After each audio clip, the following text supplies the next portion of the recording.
All right, the webinar is live and we have the audience slowly coming into the room. So I'm going to just wait for maybe 1 minute so that everyone can enter.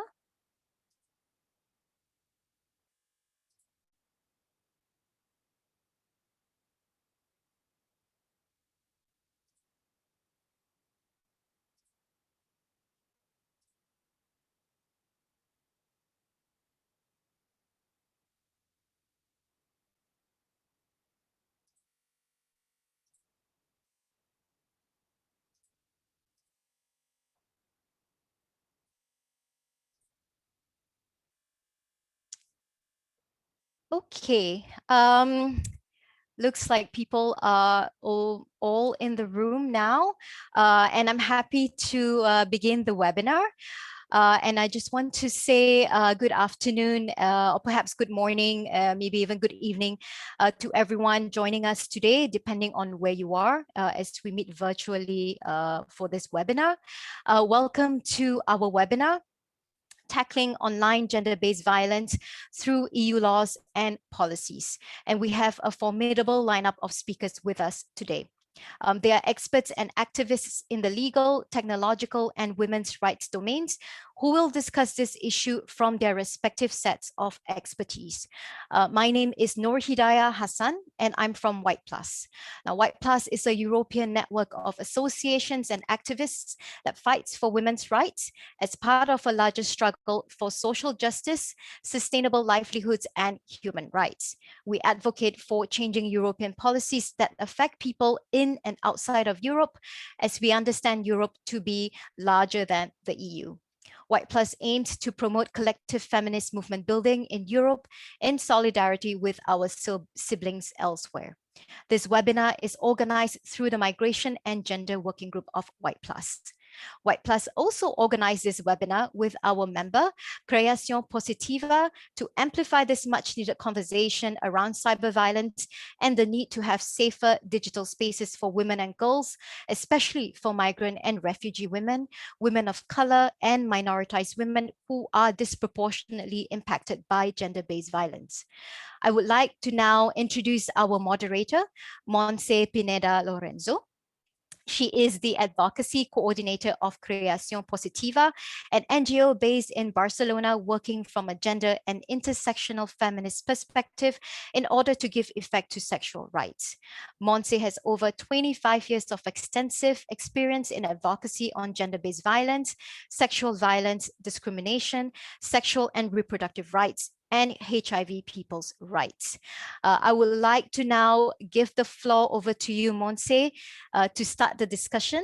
But actually, before I do that, let me just quickly give a quick reminder to the audience in the room that if they want to listen to the different languages that we have today, English and Spanish, they can simply click on the button at the bottom of the panel to pick the language that they wish to listen to for this webinar. And now I can properly give the floor back to you, Montse, to start the discussion. Thank you very much and have a great webinar. Thank you. Gracias, Hidayah. Muchísimas gracias. Bueno, es un lujo y es un placer y es un orgullo de poder compartir este seminario, este webinar con todas vosotras, con todos vosotros, con todes vosotras.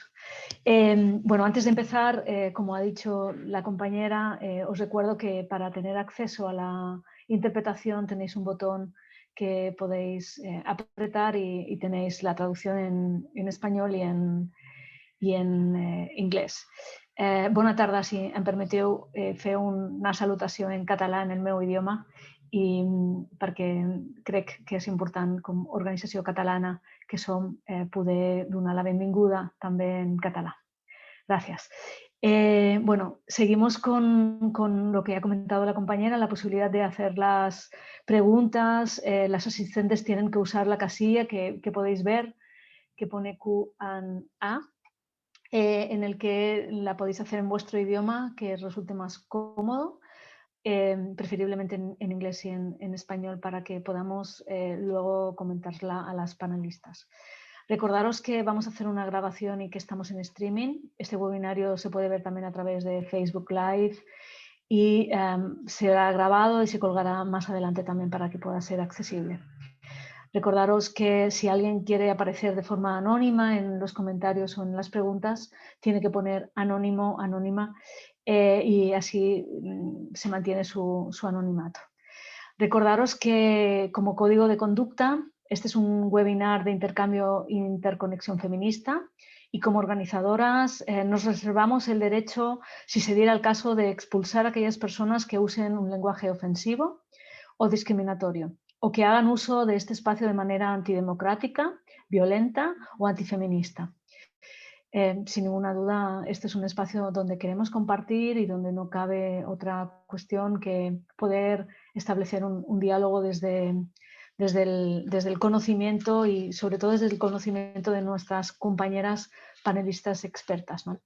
La idea de este webinar, que tanto para Web Plus como para Creación Positiva es muy relevante y espero que sea relevante para ustedes, está contextualizado en el informe del 2018 elaborado por la Comisión de Derechos de la Mujer e Igualdad de Género del Parlamento Europeo, en el que 1 de cada 10 mujeres a partir de los 15 años ha experimentado algún tipo de ciberviolencia o de violencia digital. Recordarles que cabe destacar que las mujeres y niñas migrantes son más vulnerables a la violencia en línea, en particular al odio en línea, que tiene una naturaleza racista y xenófoba, ¿no? Esto es muy grave en el contexto, además, fundamentalista de muchos de nuestros países, de nuestros estados, que la xenofobia y el racismo es un eje de fundamentalismo, ¿no? Durante esta pandemia del COVID-19 ha habido una mayor dependencia a las herramientas informáticas para conectarse socialmente y profesionalmente, y hemos podido apreciar un aumento significativo de la violencia. Por tanto, tenemos que preguntarnos y preguntar a los gobiernos, a la sociedad civil y a las empresas tecnológicas cómo van a responder a estas cuestiones mientras estos impactos generalizados, en especial a las mujeres y a las mujeres migradas y racializadas, ¿no? Como esta violencia en línea, ¿no? Necesitamos esas herramientas que seguramente hoy vamos a poder hablar para dar respuesta más integral, más global y más efectiva, ¿no? El objetivo del webinar es compartir cuáles son los planes actuales en relación a las leyes y políticas de la Unión Europea, en general para el abordaje de las violencias de género en línea. También es compartir, identificar y debatir las diferentes formas de violencia contra las mujeres y las niñas en línea, su contexto y cómo las políticas públicas lo están abordando, ¿no? Tanto a nivel europeo como a nivel de estados, ¿no? También queremos compartir como feministas y poder debatir, ¿no? La experiencia, las prácticas y los roles y las responsabilidades de las diferentes instituciones, ¿no? Y también los diferentes actores para poder abordar la violencia en línea, la violencia digital. Y por último, damos mucha relevancia a proporcionar recomendaciones concretas, o esperemos llegar a recomendaciones concretas que luego nos puedan servir tanto a la Unión Europea como a los diferentes países y también a las activistas que estamos trabajando para cambios legislativos y sobre todo políticos y sociales. En ese sentido, la experiencia de Cataluña y del Estado español en abordar las violencias de género y en concreto las violencias digitales puede ser una brecha para precisamente poner en valor cómo a nivel legislativo podemos trabajar, y queremos compartirlas también con ustedes. Tengo la suerte y el privilegio de poder compartir este panel con las diferentes ponentes que les voy a presentar. Tenemos la posibilidad de compartir el espacio con la eurodiputada Sylwia Spurek, que habla desde Bélgica, ella es de Polonia. Muchísimas gracias por su presencia y seguro que vamos a poder tejer esas alianzas y vamos a poder dar a conocer su excelente trabajo. Gracias. Podemos contar con la jurista Laia Serra Perelló, de Dones Juristas y otras organizaciones y otras iniciativas que ella ha estado liderando. Después podremos compartir con ella desde Cataluña su experiencia. Muchísimas gracias, Laia, por tu presencia en el panel. También vamos a contar con Spiderelex, de la organización Donastec, también desde Cataluña. Muchas gracias también por estar presente y por compartir el activismo y mucho más allá del activismo que ustedes están realizando con todas las investigaciones. Luego vamos a hablar en detalle, ¿no? Lujo también es poder compartir con Seyi Alkiwowo, perdona, desde Reino Unido, que va a hablar no solamente en primera persona, sino en primera persona políticamente muy relevante todo lo que nos va a poder compartir. Muchas gracias, Seyi. Y Yalana tu nombre es difícil para mí, disculpa, de la organización Antina desde Serbia. Después voy a decir bien tu apellido, disculpa. En el que también va a poder hablar de la experiencia y de la incidencia política que están haciendo. Ella nos va a explicar después una iniciativa que seguramente todas nosotras vamos a poder aprender y que vamos a poder incluso replicar en nuestras organizaciones. Tenemos muy poquito tiempo y no quiero coger más tiempo de lo necesario. Recordaros que vamos a tener un espacio de preguntas y respuestas. Excepcionalmente vamos a darle, después de su intervención, a la eurodiputada y también a Seyi la oportunidad de responder preguntas, porque desgraciadamente van a tener que marcharse antes de que acaben y no queremos perder la oportunidad de escucharlas. Sin más dilación, quiero darle la palabra a la doctora Sylwia Spurek. Decirles a ustedes que es una eurodiputada, que es abogada con doctorado en Derecho y asesora legal y legisladora y feminista, que actualmente es la vicepresidenta de la Comisión de Derechos de las Mujeres e Igualdad de Género y es miembro de la Comisión de Libertades Civiles y Justicia y Asuntos de Interior del Parlamento Europeo, ¿no? Hay muchísimas cosas destacables también de su bibliografía y yo simplemente quiero resaltar un elemento importante, sobre todo por la situación que está viviendo en estos momentos Polonia, ¿no? Que ella ha sido autora de la primera ley de gobierno de Polonia sobre la prevención de la violencia doméstica, con lo cual también agradecerle todo el trabajo que ha hecho y que sigue haciendo desde su país. Muchísimas gracias, le paso la palabra y si usted nos puede hacer un marco legal, ¿no? Una descripción general sobre cuál es el marco legal de la Unión Europea para abordar las ciberviolencias y si puede señalar algunas de las lagunas que conocemos y que seguramente usted nos puede explicar mejor que nadie. Muchas gracias, Silvia. Le doy la palabra.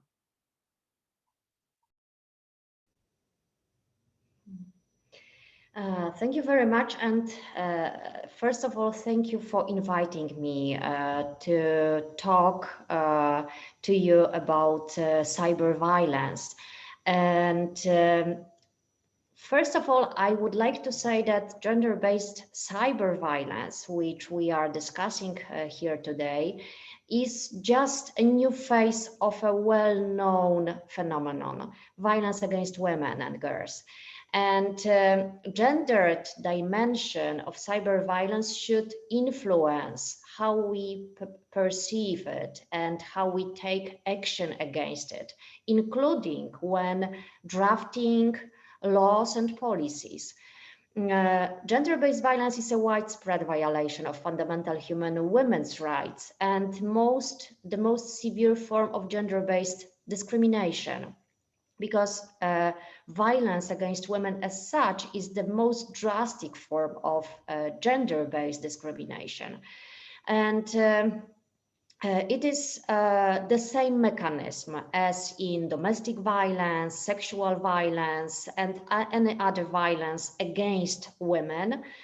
The root causes of all types of gender-based violence are the same, and we all know it. And this is why we need laws and policies which address them holistically.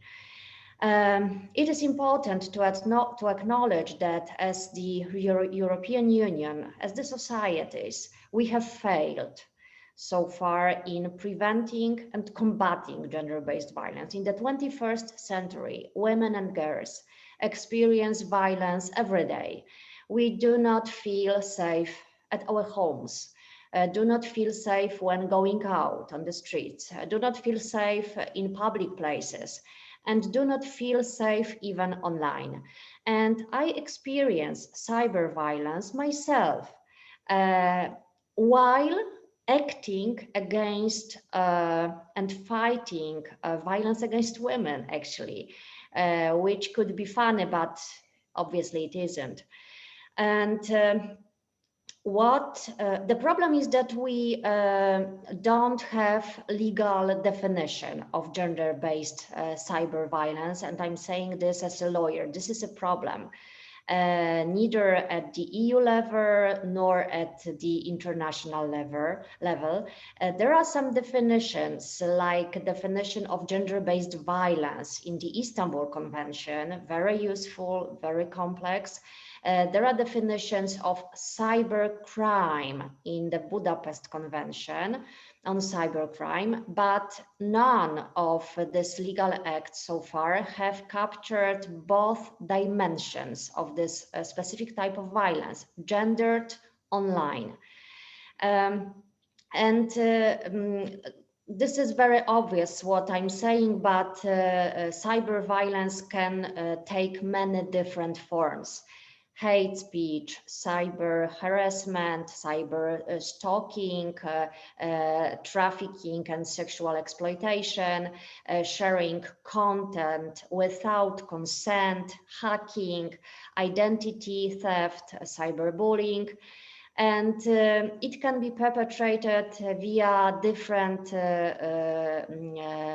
channels like social media, like comment section, and we all use this channel. So we are at risk of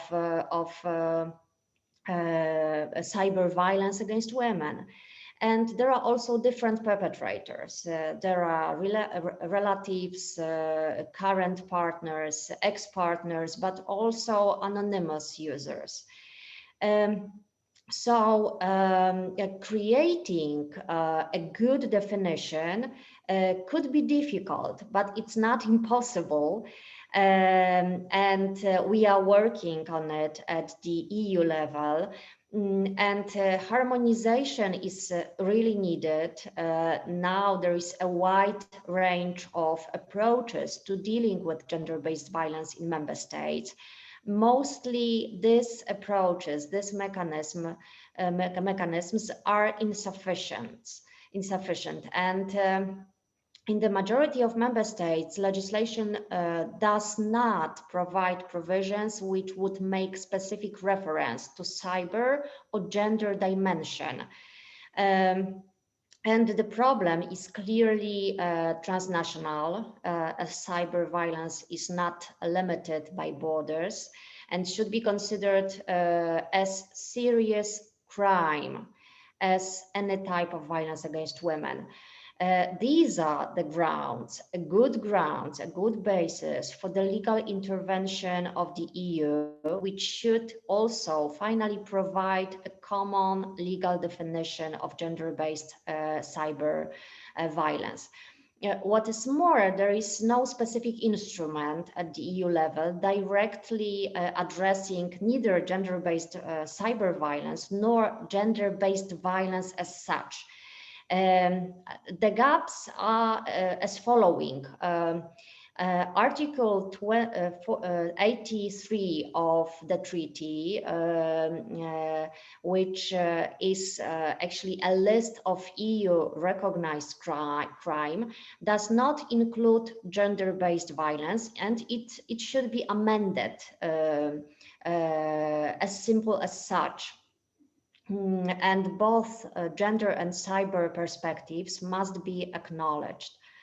And we also need EU to ratify Istanbul Convention, which is insofar the most comprehensive international treaty forming a legal framework to protect women and girls from all forms of violence and to prevent, prosecute and eliminate violence against them. I call Istanbul Convention a constitution of victims, women victims of violence, of gender-based violence.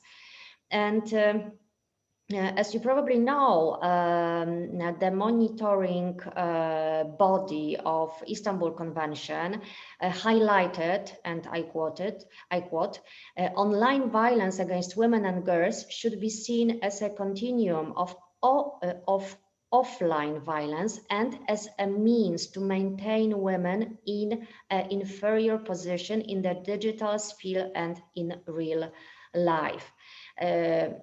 So ratification of the Istanbul Convention by the EU would undoubtedly improve prevention and protection measures, also with regards to gender-based cyber violence.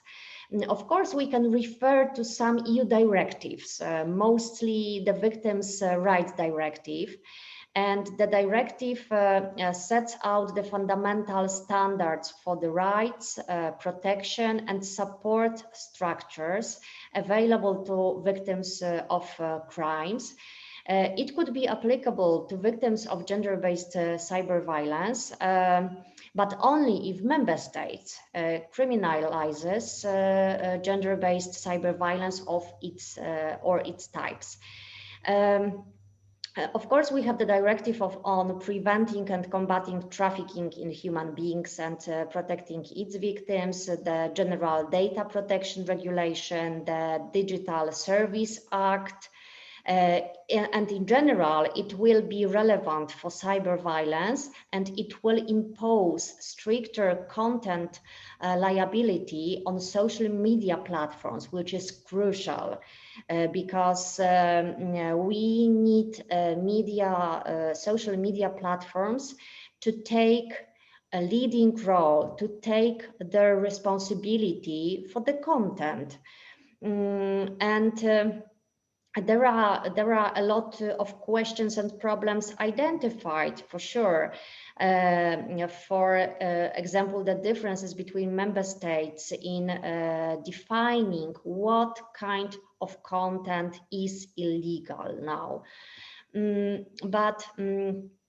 This is how we are coming back to the need of a common legal definition.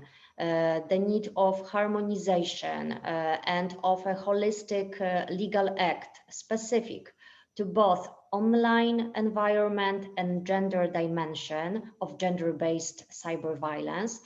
And we need to take into account existing challenges, existing gaps, underreporting, limited public and law enforcement awareness or understanding of the phenomenon, insufficient victim support services, limited research, knowledge, data, investigative challenges, including working cross-border. What we are doing now in the European Parliament is the preparation of combating gender-based violence, cyber violence dossier. As you know, European Parliament does not have a direct legislative initiative, but can make a legislative request to the European Commission to submit a legislative proposal. So this is like an indirect initiative, right?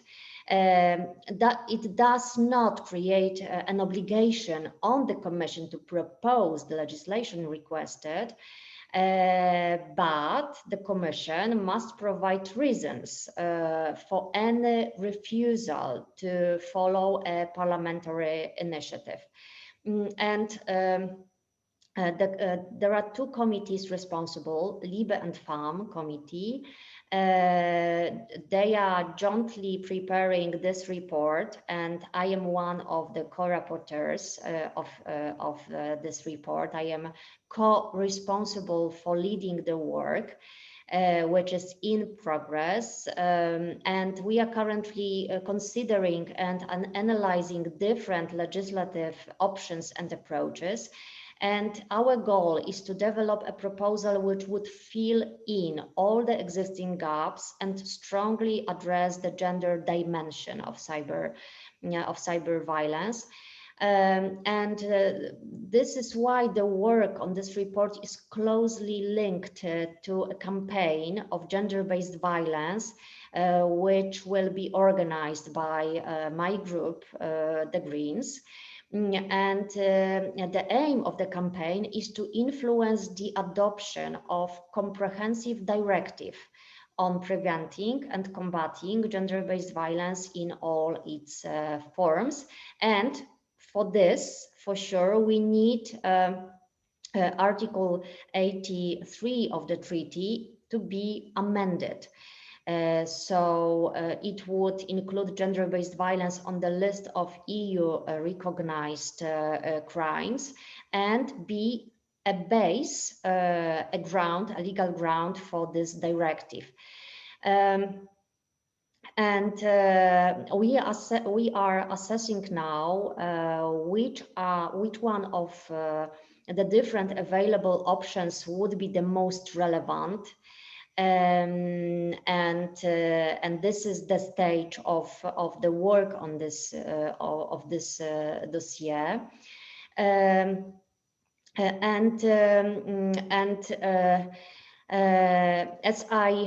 As I have mentioned before, one of the biggest challenges resulting from the current legal gaps is lack of public awareness of the problem of gender-based cyber violence, including among the victims themselves and which is crucial, among law enforcement authorities. And this is definitely an area where civil society organizations can contribute.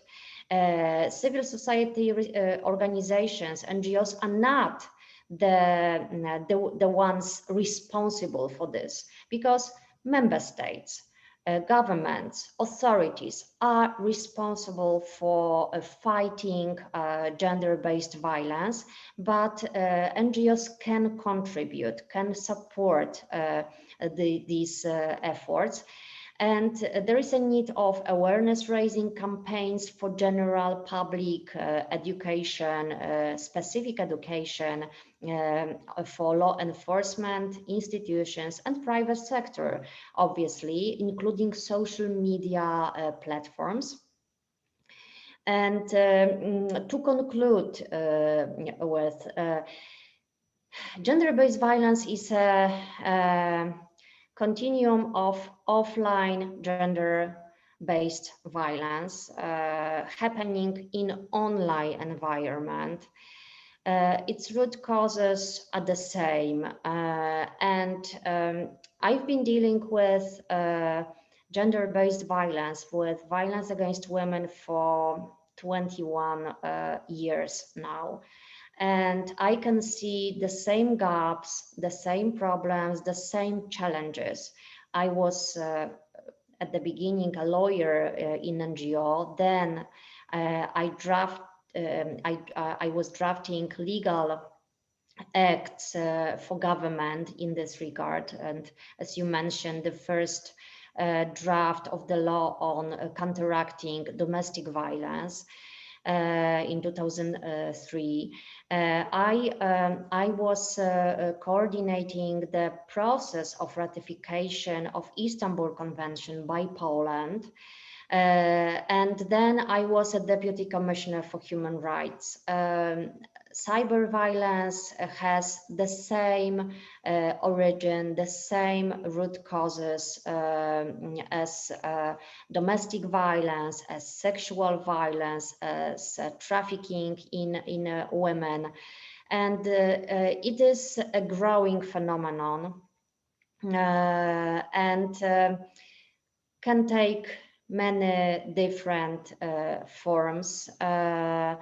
And due to this complex nature, currently there is no legal definition, but also it is a result of the lack of political will. When we look at the efforts of fighting violence against women, we can see that we could be in a different place, in a different moment in a history, with political will to change it, to fight violence against women. And this is 21st century, and we are still not safe, offline and online. And I can assure you that I will use all my knowledge and expertise to work efficiently on this initiative legislative report. And of course, meanwhile, there are also other non-legislative initiatives which could improve the situation within the existing legal framework and which can be supported by civil society. This include, of course, awareness raising, research, and support for victims, which NGOs do. Where NGOs do a great job. And I can see it in Poland, I can see it worldwide. And I think we need really a common understanding. Cyber violence against women needs to be eliminated. And we need to do everything we can to fight it, to prevent it, to make the platforms, social media platforms, to be responsible for the content they publish, actually. And this is a huge role of law, to make them be responsible. So I'm at your disposal in terms of questions. Thank you again for inviting me here. And I'm really looking forward for the next presentations. I will stay as long as I can, so at least 1 hour. And thank you again, and avanti. Muchas gracias, Silvia. Tenemos 5 minutitos solo de preguntas. Muchas gracias por su intervención y por poner luz, ¿no?, a las oportunidades también que nos brinda la Unión Europea, no solamente las dificultades, ¿no?, con esta necesidad de modificar el artículo 83 del tratado, que es muy claro, ¿no?, que usted ha insistido mucho, y en la necesidad también de poner no solo en la sanción el foco, sino también en la prevención. Es muy importante, ¿no? Gracias. Ha habido una primera pregunta que le han comentado, ¿no?, que es cómo se pueden poner con usted en contacto, ¿no?, o qué medios de contacto tienen la posibilidad. Pues porque hay algunas compañeras que tienen investigaciones y quieren compartirla con usted. No sé si usted puede dar alguna referencia para que se pongan en contacto con usted.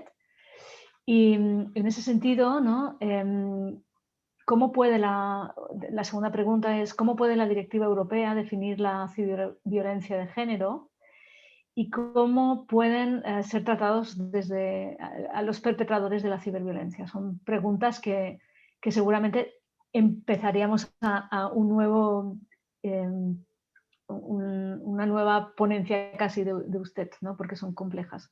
Si puede ser limitada en su exposición, se lo agradecería. Gracias.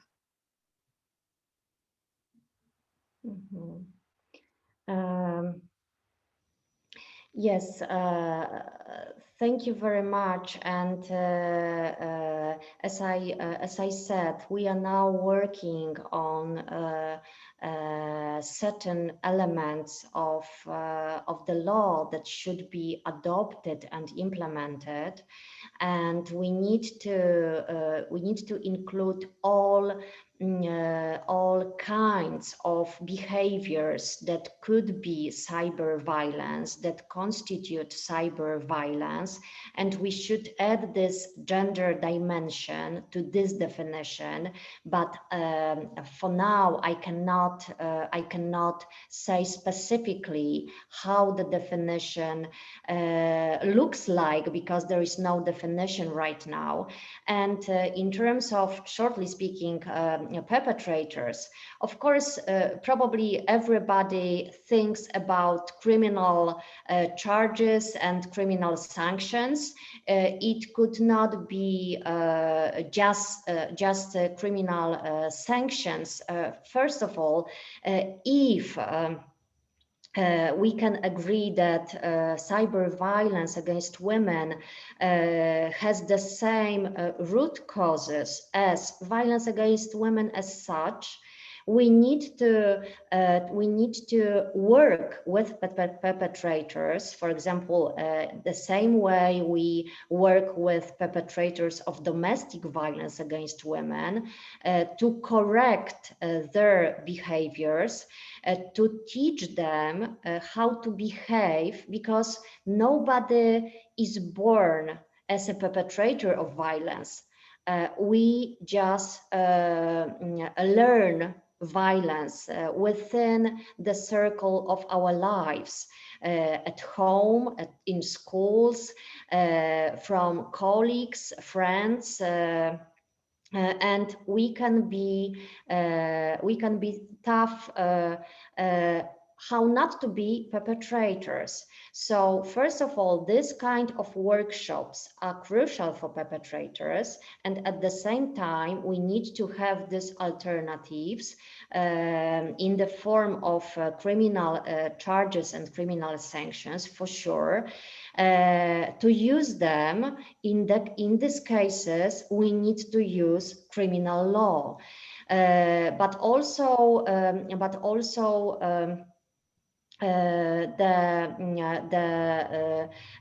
compensation is needed in some cases. So we have various instruments to be used in such cases. And I don't think cyber violence against women should be treated differently from other behaviors of this kind. And of course, channels are different, tools are different, but sanctions, responsibilities should not.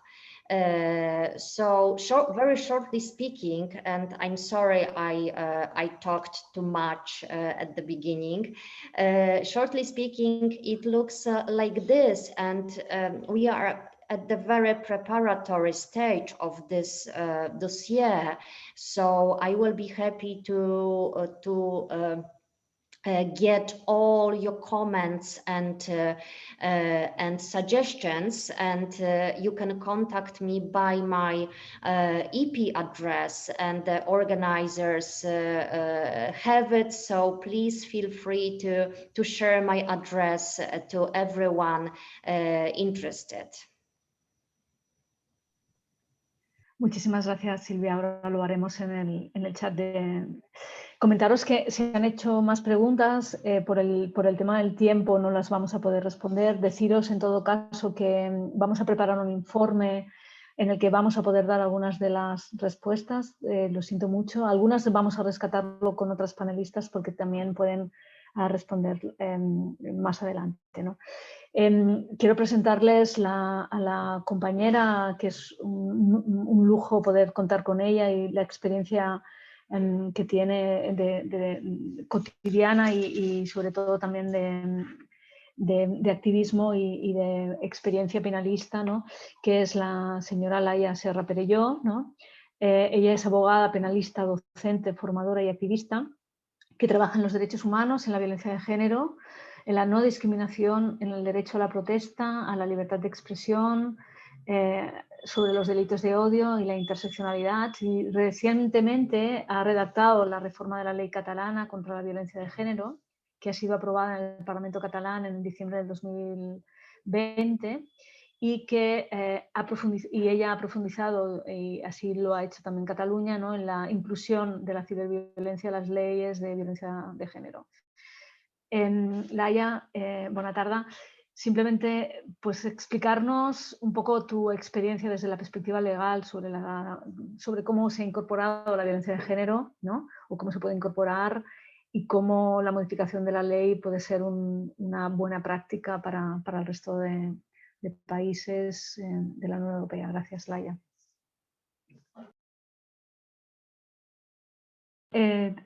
No, lo tienes silenciado, disculpa. Ciertamente. ¿Se me oye ahora? ¿Sí? Estupendo.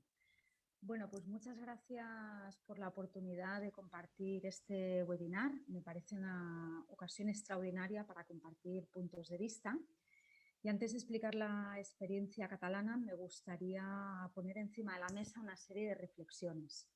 Estoy siguiendo atentamente, ¿no?, el proceso legislativo que explicaba la doctora Spurek, un proceso muy complejo y donde encontrar el marco legal, porque el marco legal va a definir efectivamente el potencial regulatorio, ¿no?, que se desprenda de esta iniciativa. Y ofrezco, evidentemente, ¿no?, compartir los conocimientos y las experiencias en este sentido. Yo, antes de entrar a dar unas pinceladas sobre el marco regulatorio, me gustaría hacer unas reflexiones previas, como decía. El primero es, antes de partir de ninguna iniciativa regulatoria, sea a nivel europeo o a nivel local, como hemos hecho, deberíamos tener una reflexión sobre qué o qué estamos pretendiendo proteger. Porque cuando regulamos sobre violencias de género, violencias machistas, sean cibernéticas o no, tenemos encima de la mesa una serie de valores, una serie de derechos, los cuales pueden ser la autonomía de las mujeres, su participación política, su bienestar personal, su reputación, su seguridad, etcétera, etcétera. Las herramientas legales que diseñemos vendrán definidas o delimitarán el efecto en la protección. Y por lo tanto, por ejemplo, aquí en el Estado español empiezan a haber algunas sentencias de casos concretos en que el Tribunal Constitucional reflexiona si los bienes jurídicos existentes hasta el momento nos sirven o tenemos que pensar en nuevos bienes jurídicos emergentes, nuevas figuras, nuevos abordajes de los derechos que sean los que inspiren esta futura legislación. Otro aspecto que me parece absolutamente importante es, conociendo la limitación de las herramientas punitivas, que las mismas no ocupen todo el espacio y vengan complementadas por elementos tan imprescindibles como es la prevención, pero también la reparación. Estamos asistiendo, por ejemplo, al Estado español en que empiezan a haber condenas sobre ciberviolencias hacia mujeres que aprecian y reconocen el delito, pero no la reparación hacia las mujeres. Y por lo tanto es algo importante tener en cuenta. Recogiendo también las consideraciones de la doctora Spurek, efectivamente cuando pone en el centro la importancia de definiciones, a mí me gustaría matizar y compararlo con la experiencia de los delitos de odio. Es decir, tenemos una decisión marco del 2008 que regula los delitos de odio a nivel de racismo y xenofobia, que no incluye LGTBI-fobia y otros aspectos. Son definiciones ciertamente amplias, pero esto no ha impedido que se dé importancia a los delitos de odio a nivel europeo en los códigos penales nacionales y en las condenas que se están aplicando. Y por lo tanto surge la duda si es una problemática de valores, una problemática de definiciones o una problemática de consenso social sobre la importancia de las violencias de género. Para dar dos últimas pinceladas y centrarme en el motivo de mi intervención, me gustaría poner encima de la mesa otra reflexión. Y la reflexión es que estamos abordando las violencias de género como una discriminación, como una vulneración de derechos humanos. Ciertamente los convenios internacionales navegan en esta dirección, pero no desde la óptica democrática ni de ciudadanía. Cuando las mujeres estamos enfrentando violencias de género, estamos dejando de participar socialmente en todas las esferas, el ámbito escolar, el ámbito local, el ámbito político, etcétera, etcétera. Y por lo tanto, una sociedad que se pretenda democrática nunca puede dejar de responder y de reparar las violencias que enfrenta una parte de la comunidad. Y esto es lo que está sucediendo. Sentadas estas como pequeñas reflexiones, perdón, una última reflexión, que vamos con los tiempos cronometrados. En los últimos tiempos he tenido la oportunidad de trabajar sobre los efectos discriminatorios de la inteligencia artificial y me parece también interesante reflexionar sobre Internet. Internet es un espacio que han ocupado las empresas con una perspectiva de lucro y no se está abordando esta concepción de este espacio como un lugar común. Si todas las herramientas legales apuntan a la infracción y al responsable de la infracción, dejamos a un lado concebir Internet como un ecosistema, como un bien común en que todos y todas somos responsables de romper las dinámicas de violencias. Como decía, termino con estas reflexiones generales a nivel de políticas públicas. Es muy grande la materia y sintetizar es complicado. Sobre el marco legal, me gustaría aprovechar para decir que tenemos el Convenio de Istambul, que ofrece una serie de oportunidades. No podemos dejar de considerar también la recomendación 35 del 2017 del Comité de la CEDAW, que tiene alguna mención muy valuosa. Y a mí me gustaría poner de relieve que cuando hablamos de la oportunidad del Convenio de Istambul, estamos muy pendientes otra vez de la obligación de convertir en delito determinadas conductas. Pero el Convenio de Istambul tiene otras potencialidades, como es el compromiso de los Estados de modificar patrones socioculturales, como es el de ofrecer protección inmediata y también reparación, y sobre todo una a nivel conceptual que me interesa. Y es que el Convenio de Estambul empieza a romper la estructura que nos encorseta hasta ahora. Y me explico. La violencia de género solo se viene reconociendo en el marco de la pareja y de la expareja, cuando la violencia de género va mucho más allá y precisamente las ciberviolencias que afectan a muchas mujeres fuera de este marco íntimo son una oportunidad para repensar la estructura en la que hemos encasillado las violencias de género. Las nuevas legislaciones tienen que partir de esta óptica, si no reproducirán limitaciones que debemos superar. Voy ahora a aterrizar a la iniciativa catalana. Espero y tenemos mucha confianza en que el proceso europeo que explicaba la doctora Spurek pueda abrir ventanas de oportunidad y que efectivamente no tiene absolutamente ningún sentido y ninguna justificación que la violencia de género no esté dentro de los delitos que forman parte de este marco legal común. Es un objetivo absolutamente urgente e imprescindible. Y como os decía, voy a apuntar esta experiencia que hemos tenido en Cataluña, recibiendo muchas consultas de activistas de todo el Estado español. En el 2018 me decidí a hacer una especie de investigación o documento que sintetizaba las recomendaciones internacionales y los aprendizajes de las ciberactivistas. En Cataluña tenemos la suerte de contar con un colectivo referente al que pertenece Spider Alex, luego intervendrá. Y por lo tanto, ¿qué hemos estado haciendo? A partir de esta primera investigación, esto dio lugar a que diferentes profesionales y diferentes activistas entráramos en contacto y viéramos que Cataluña es un lugar de oportunidad para regular sobre estas violencias. ¿Por qué? Porque tenemos un tejido asociativo muy rico, muy proactivo.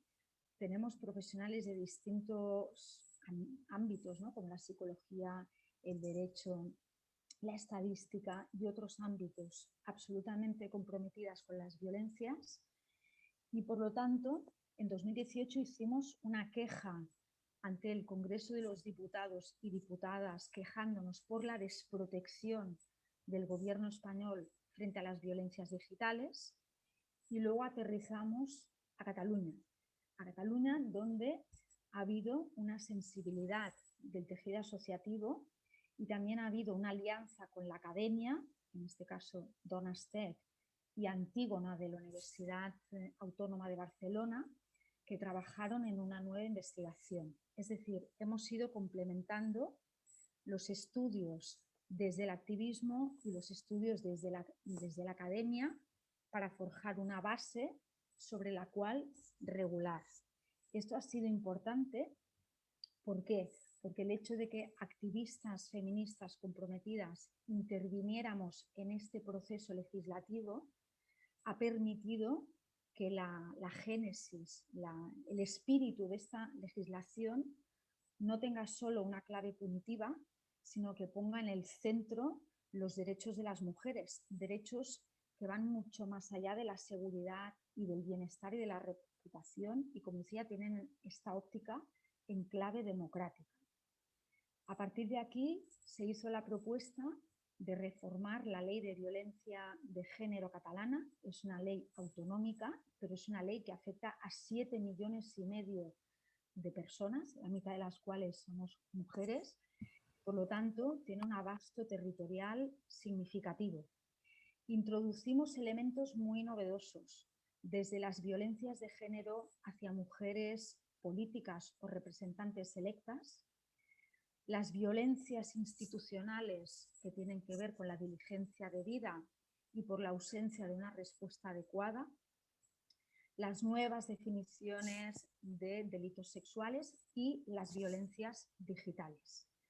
Esto quiere decir que en pocos meses, porque estamos asistiendo a este cambio, se aprobó la ley el 24 de diciembre y ya ahora mismo organismos como el Instituto Catalán de las Mujeres, la Diputación de Barcelona, muchas, vamos a decir, estructuras locales y regionales están formando sus profesionales en estas violencias machistas digitales.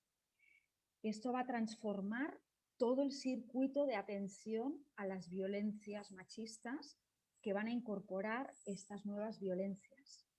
De ahí va a surgir la oportunidad de perfeccionar estas definiciones, de ahondar en retos como, por ejemplo, cómo definimos la valoración de riesgo en las violencias digitales. Unas valoraciones de riesgo que en las otras violencias de género llevan mucho tiempo trabajándose. Vamos a tener que repensar cuáles son los mecanismos de denuncia para facilitar el reportar estos contenidos. Y me gustaría aprovechar para hacer una última pincelada, porque sé que vamos con un tiempo muy justo. En esta ley incluimos la posibilidad de crear un espacio de trabajo conjunto con las plataformas intermediarias de Internet para interpelarlas sobre su responsabilidad. Y quiero decir que esto se enmarca en un proceso internacional más amplio. Hasta ahora se ha avanzado en el marco de los derechos humanos y las empresas a entender que estas son responsables por sus políticas, por ejemplo, a nivel de extractivismo de recursos. Es hora de ir más allá y concebir el impacto de los derechos humanos por parte de las empresas en relación al impacto de sus políticas de empresa hacia los derechos de las mujeres y otras colectividades. No se están responsabilizando de atender y balancear el lucro con los deberes y el compromiso democrático. Veremos cómo funciona esta experiencia de interpelación de las plataformas intermediarias, pero es obvio que hasta ahora las moderaciones de contenidos de las grandes plataformas no han sido sensibles con esta óptica democrática de rendición de cuentas y de transparencia, ni en poner en el centro que las mujeres y otros colectivos, otras comunidades, tienen derecho también a que estas plataformas se adapten a las necesidades de nosotras como usuarias. Acabo con esta reflexión, no sé si me queda tiempo o no, pero quería asegurarme, ya me dice Monse que no, de poner los elementos más importantes y luego reservo para el turno de preguntas, ¿no?, las dudas que hayan podido surgir, y gracias de nuevo. Muchísimas gracias, Laia, por ceñirte al tiempo y sobre todo también por ser poseedora de la claridad comunicativa, de señalar los aspectos claves, tanto de las primeras reflexiones como que creo que han sido imprescindibles para poder luego detallar, ¿no?, cómo la experiencia de redes, ¿no?, de trabajo colectivo entre academia, movimiento social, ¿no?, político y también las activistas que estáis tan presentes en el desarrollo, incluidas las juristas. Gracias por esos ejes de trabajo que después en el turno de preguntas cuando lo hablamos, porque os recuerdo que ahora vamos a seguir profundizando con la siguiente compañera y sobre todo también por recordarnos la responsabilidad de las plataformas, tanto de las intermedias como de las finales. Gracias, Laia. Luego tenemos la oportunidad de profundizar y con ganas de seguir dada tu experiencia. Voy a pasar la palabra a la compañera Spurek, que es de Donastec. Ella es socióloga, doctora en Economía Social e investigadora en TICS para el bien público de Tecnología de la Información y Comunicación. Ella es la fundadora del colectivo ciberfeminista catalán Donastec. Quien no lo conozca, lo recomiendo que podáis seguirlo en redes también. Y que explora la relación entre género y tecnología, desarrollando investigación y acción, documentales y formación. Discutirá sobre las respuestas feministas de la sociedad civil en la prevención y protección mujeres y niñas contra la violencia de género en línea. Disculpar los problemas técnicos que estamos teniendo, sé que algunas de vosotras no estáis viendo a todas las ponentes. Espero que, bueno, sabéis que tenéis la posibilidad de verlo, de poner en todas las panelistas, y porque sabemos que estamos teniendo dificultades, y las que tenéis dificultades de oír bien la traducción, os recomiendo que podáis subir al máximo el volumen, porque parece ser que son problemas que no podemos solventar.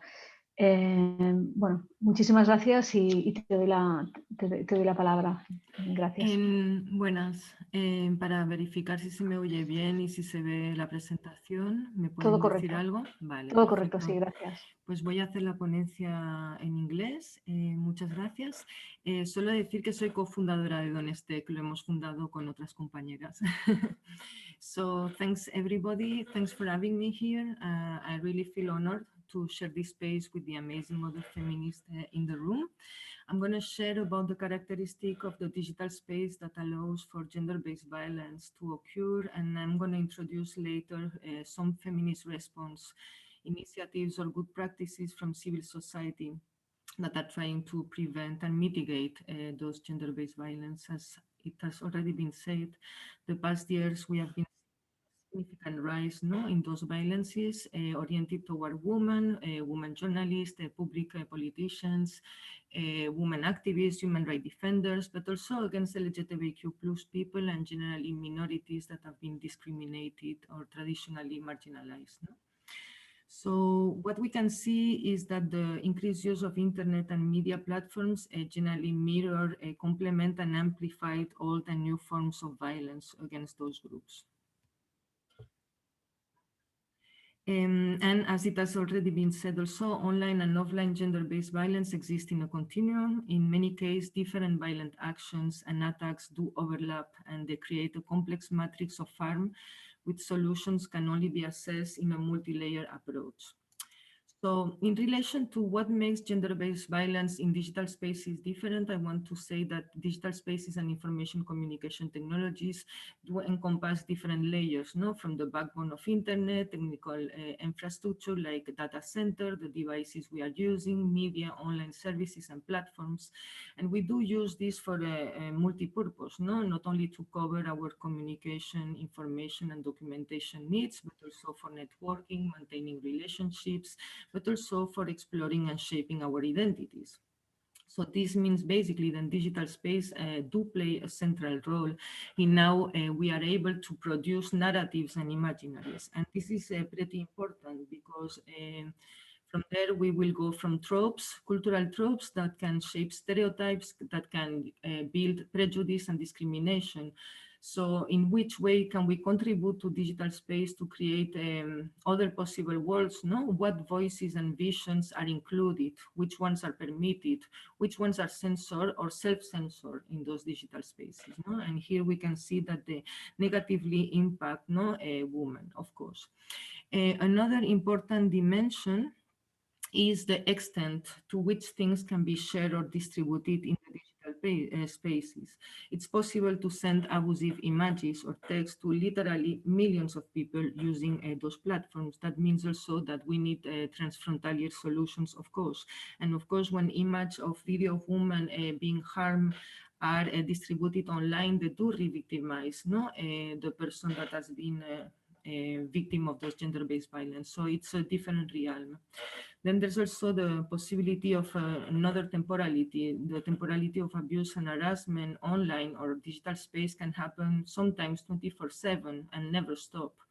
And this is also explained because digital spaces and internet have not been designed to forget. And it's very difficult to stop the distribution or the remove of material. It's very difficult for technical reasons and because it's very easy to copy the materials and put them in other places, but also because the business model of many of those platforms are based on traffics and clicks, and hate speech and gender-based violence can be easily monetized. So this means that we have two reasons to make it very difficult to remove materials that are harmful. Then there's another dimension that has been also named by the other presenters, is the fact that abusers can be easily anonymous. So women are also targeted online for speaking up for themselves and for challenging norms of power and power structures, and the attackers typically act in an anonymous way, making it difficult to stop, challenge them or identify them. But also they have now possibilities to unite in distributed ways and to coordinate mobs that will be harassing certain targets. So this is also a new set of challenges that need to be think and plan around. At the same time, I think that as feminists, we need to be very strong in protecting and defending privacy and anonymity. Those are very important rights for anybody that uses the internet, but also especially for women right defenders and survivors. So it's not a solution to remove our right to privacy and anonymity to tackle gender-based violence, and we need to find solutions. Another important dimension of what makes gender-based violence in digital spaces different is also the fast pace of change. Those technologies evolve very, very quickly, and they do have a lot of negative or unexpected outcomes. And generally, legislation is always catching later. And we can see this specifically, for instance, now on the role of many technology surveillance that are being rolled, thermal cameras or artificial intelligence, facial recognition. All those are being rolled in different European settings, and we can see that they're having like unexpected and negative outcomes for women, migrants, refugees, and other kind of groups. So we should be also taking this in account. All this means that in generally there's a strong lack of understanding how those spaces work, and this is also because we don't get to be educated in a political and feminist way to what those technologies entails, what are their pros, their cons, who owns those technologies, the data, who can and should act. So this goes together with the fact that also many gender-based violence remains under the radar or are not perceived as violence because they have been normalized. There's a lot of people that goes on internet and just normalize the gender violence they are facing or the hate speech. And this is associated to what Sylwia before, no? Like the complaints and reporting mechanism of many of the platforms are either lacking or are not designed or adapted to a feminist and intersectional perspective. The fact that many platforms are not providing reporting mechanism in multi-language, no, in translation, is a very big problem, to say only one example. And all this accumulates to the fact that so far we don't really have like public institutions taking the role of compiling official and longitudinal data about the diversity and the extent of the gender-based online violence that are happening. No? So this makes it easy to say that this is still anecdotal, even if we know that gender-based violence are pervasive and happening everywhere.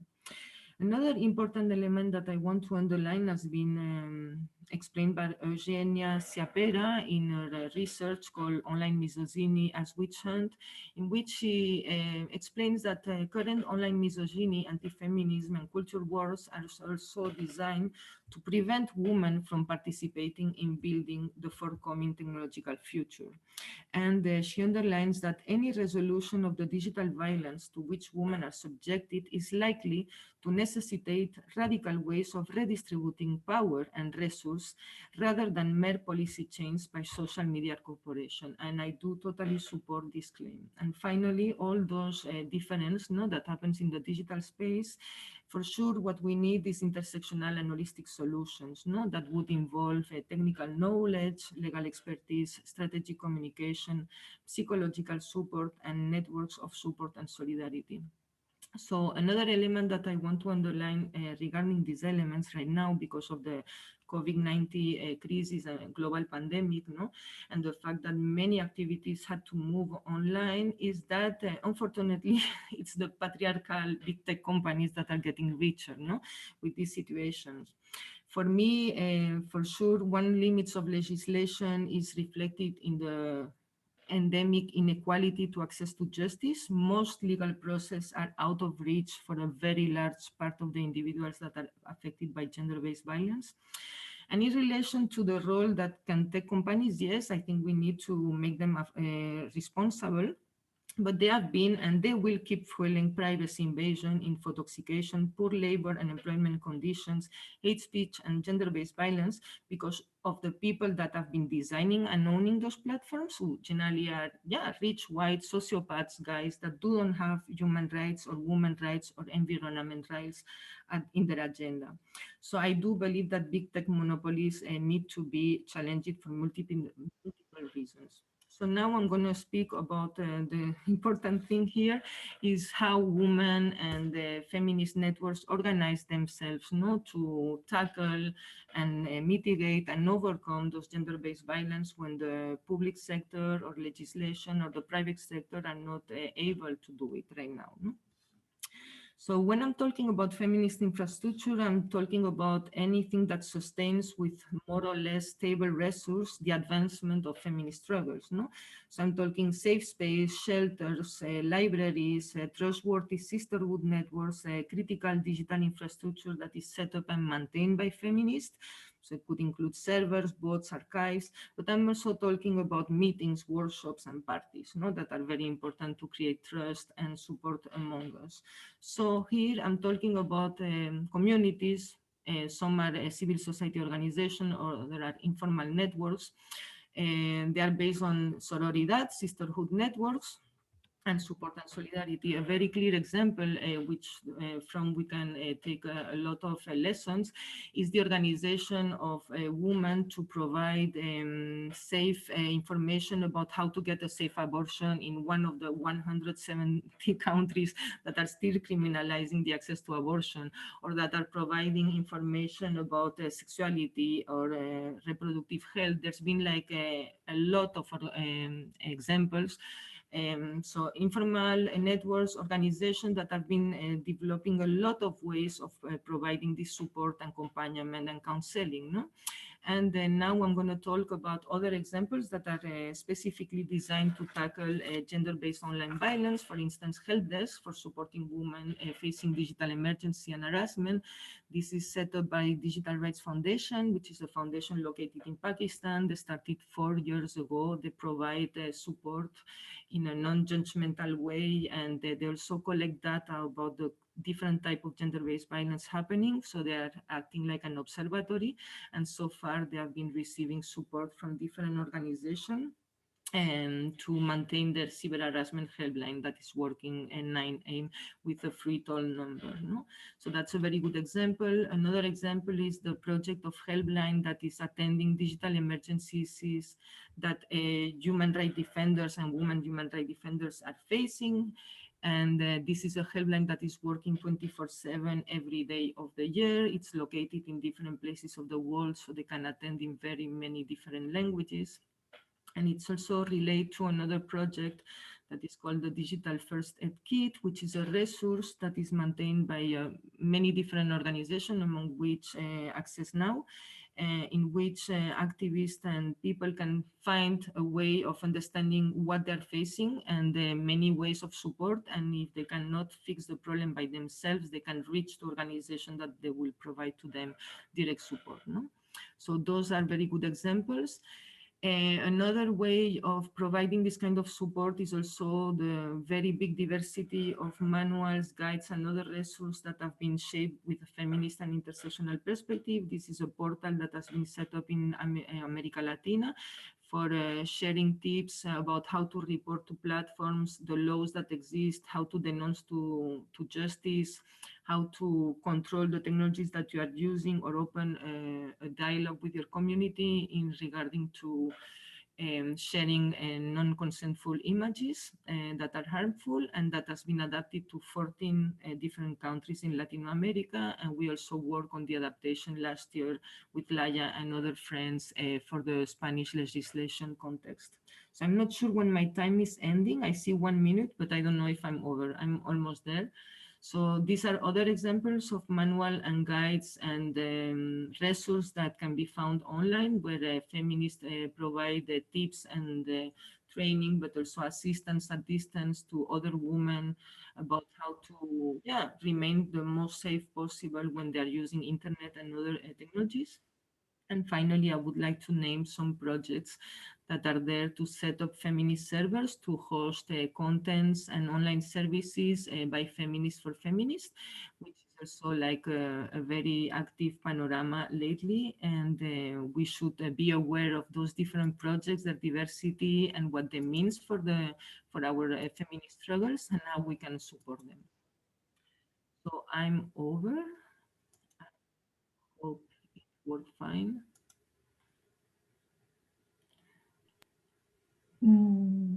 Muchas gracias, compañera, porque también has dado claves de la perspectiva de cómo las organizaciones, de cuando nos organizamos, ¿no? Desde una lógica que tiene que ver con la autodefensa feminista, si me permites utilizar el concepto en esta clave, ¿no?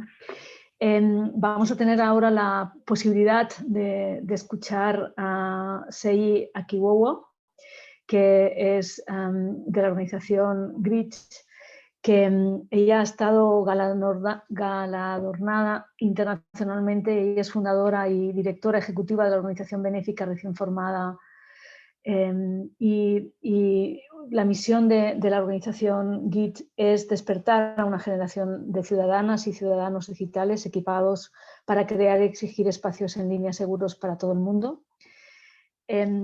Ella inició su trayectoria después de haber sufrido violencia en línea, que explicará porque habla en primera persona, y da claves muy relevantes y muy importantes en el trabajo también comunitario y colectivo. Seyi, muchas gracias por participar y te doy la palabra. Gracias.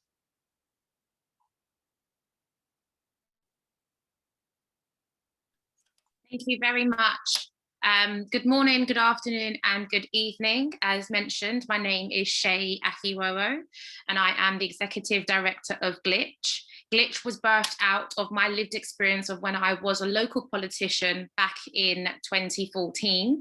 A video of a speech that I made at the European Parliament in Strasbourg about reparations and equity went viral, was put online and then shared on a neo-Nazi forum, and I was on the receiving end of horrific trolling and abuse.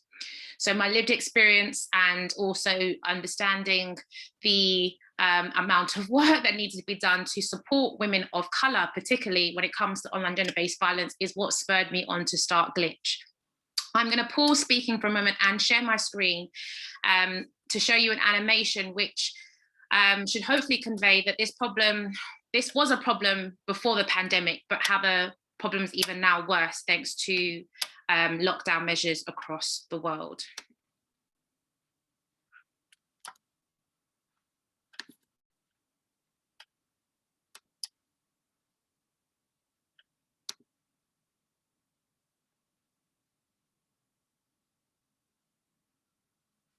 Ooh.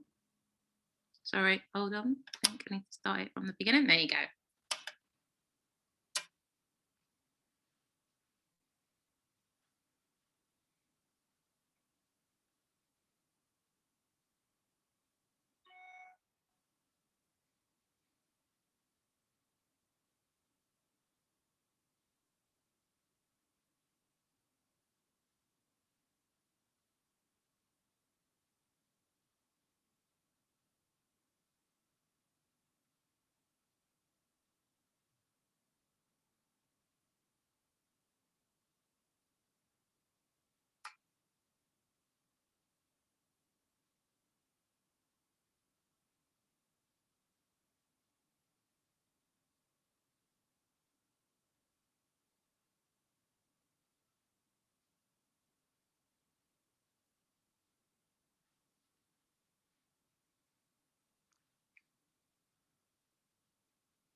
That's the end of the animation. I hope that was all clear to you all.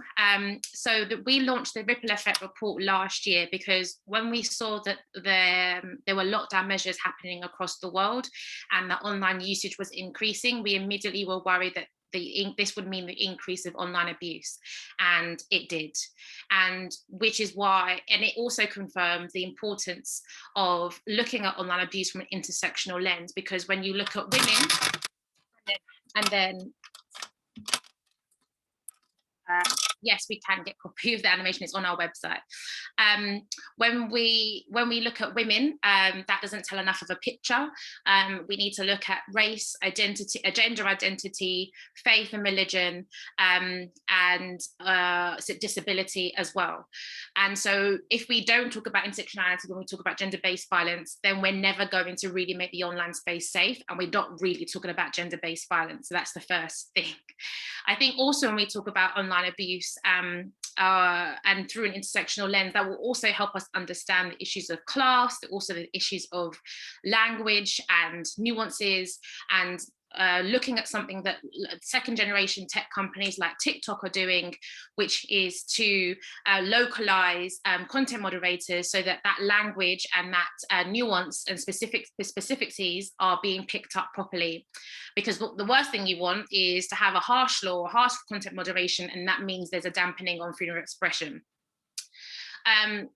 Well, one thing I also want to say in the introductory bit, and I'm going to talk a little bit more about Glitch, is that when we talk about online abuse at Glitch, we talk about it as an umbrella term, because there are many different tactics and many different ways that online abuse spins out, and that's been talked about from previous speakers. But again, that intersectional lens and that framing really allows us to see that, because if we only look at online abuse of white middle class women in politics, then we're going to not see how hate speech and Islamophobia and anti-Blackness affects Black women. We won't see how there is a growing issue around surveillance and password sharing amongst younger women, and also data privacy violations. We won't see how old generations are being susceptible to misinformation, which we've seen the harm of, how harmful that is when it comes to the pandemic. But there's also misinformation that disproportionately affects women and does affect women's chances when it comes to public office. There's great research from the National Democratic Institute and their Not the Cost campaign that show the impacts of online abuse and misinformation on the electability of a woman, even if the rumor was completely a rumor. Intersectionality also allows us to see that the complexities around other intersectional identities. I mentioned before disability. When we've worked with groups from Epilepsy Society or from the deaf community, we've heard horrific stories around the way that they receive abuse is through GIFs and videos. To cause one for the Epileptic Society, one case we heard was people on purpose and intentionally sending flashing GIF and videos to people that they knew had epilepsy to cause an epileptic attack on their way to work, on their way to pick up their kids from school. So that's the reason why when we talk about online abuse and when we talk about the different tactics, it's really, really important that we're looking at who else is not in the room to talk about their lived experience and making sure we have an intersectional lens. So that's why the work of what we do at Glitch is fast becoming in high demand, and why unfortunately I can't stay for long, because we've got a meeting with the Minister for the Constitution, because we had the green light in the UK for the elections to go ahead, and you can imagine there's been no conversation around online gender-based violence and all the online abuse that women in politics will face at the election in May. But at Glitch, we've got three key pillars to our work: awareness, advocacy, and action. I've spoken a lot about awareness and the impact of online abuse, but one thing I do want to note is that it's really important, and I said before by previous speakers, that we talk about online abuse as a continuum of violence, and that we do not do a hierarchy of abuse. We don't call online abuse something that happens in the virtual world, and gender-based violence something that happens in the real world. One thing that we can do very quickly is change our language to make sure that it talks about the non-hierarchical form of violence, how they all interplay, and how they all suck, basically. Another key element of our work is advocacy. That's through government and tech companies. So we sometimes are fortunate, and sometimes it's tough. Members of the Twitter's Trust and Safety Council, and next week it will be announced of another tech company I can't say yet. This allows us to work on short-term reforms to be able to get the online space working better. We don't believe this is the only thing that we want. We want long-term systemic change, and that's why we're looking at regulation. And I'm super pleased that we have representation from the European Parliament here, and to talk about the Digital Services Act on a European level, but in the UK we're talking about the Online Harms Bill. If we want tech companies to actually work for women, and as Spider Alex talked about in her presentation, then from the very inception of tech platform and design, it has to work for women. We have to see safety by design principles, gender by design principles, and put a duty of care on tech companies. So our advocacy work is looking at making sure that the Online Harms Bill in the UK And the Digital Services Act does take into account intersectionality and the different forms of online abuse. It's sad that the current proposals for the Digital Services Act and the online harms doesn't mention women enough and doesn't mention sexuality enough. And I think it's a real shame, given the death and murder of George Floyd in June and a lot of conversations around Black Lives Matter, that there wasn't a reflection around intersectionality, but this is why Glitch exists. And then our last work is action, is our programmatic work. And I'm looking here also in the chat to see how I'm doing for time. Our programmatic work is to deal with the issue at hand. So we deliver digital self-care, self-defense, and digital citizenship training for free, and also bespoke for employers and for big charities as well. And the crux is that is to get people really understanding what online safety is, what digital security is, in a very easy way to understand, in a very interactive way, in a way that doesn't at all victim blame. So the term that we love to use here is digital self-care and self-defense, because it's like, how can I best defend myself from the different forms of harm that can exist online? The way, sadly, we have to do that when it comes to the offline space. So women, we have to be careful not to jog at night. It's not fair, but we do. We have to be careful about not leaving our drinks unattended. It's the same way of conditioning ourselves to understand that the online space isn't as nice as the way we use the online space. And I think that's the biggest thing that we've been able to do here in the UK, in parts of Europe as well. We've delivered training parts of Europe, in North America, and also in Africa. We're actually going to be delivering our training workshop in the Maldives and Kyrgyzstan. And last year, before the pandemic, I was in Montenegro delivering the workshop. The impact of that is captured in our evaluation, where people feel confident about online abuse and how to report it. And also what we're trying to do is instill some form of digital citizenship in people, where they can understand how to properly intervene and support somebody who's facing online abuse. And we've been working with academics to suggest appropriate ways to be an active bystander, a kind of civic-minded person online. So we're not just ignoring the trolling and the abuse that happens, but we're all playing a part to make our online space safe. And I think that is something that we can learn from the amazing activists and our ancestors who have paved the way on gender-based violence with the offline world, and how we can take most of that learning to the online space. The final thing I want to leave you all here to think about is what a public health approach to tackling online abuse would look like. Because how does sending someone to prison for 6 months solve the issue of the internet? How does making somebody have a criminal offense and therefore unable to get a job and, you know, all the things, how does that help deal with the issue that we have with the online space? A public health, a public education approach to online abuse for us would look at a holistic education, would look at tackling some of the reasons why people troll, which is poverty, isolation, and longing for community and self-esteem and well-being and mental health, as well as the lack of conversation and education around how to use the platforms properly.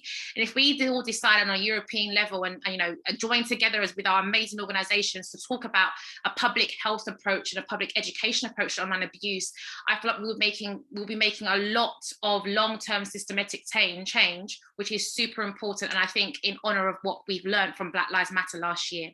Thank you very much, and I'm here to take questions. Muchísimas gracias, Seyi, por tu intervención.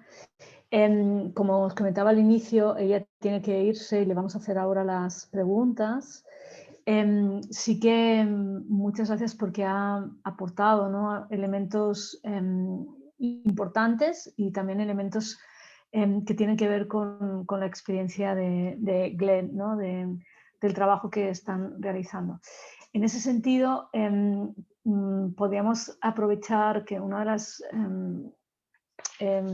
compañeras, ¿no?, antes ha hecho una pregunta y que creemos que también puede ser útil para que usted pueda compartir, ¿no? Desde Bosnia y Herzegovina, ¿no?, están trabajando con personas migradas, ¿no?, y en particular con familias jóvenes, mujeres y mujeres jóvenes, y también niñas, ¿no? Y disculpar que se ha ido la pregunta. Perdonad.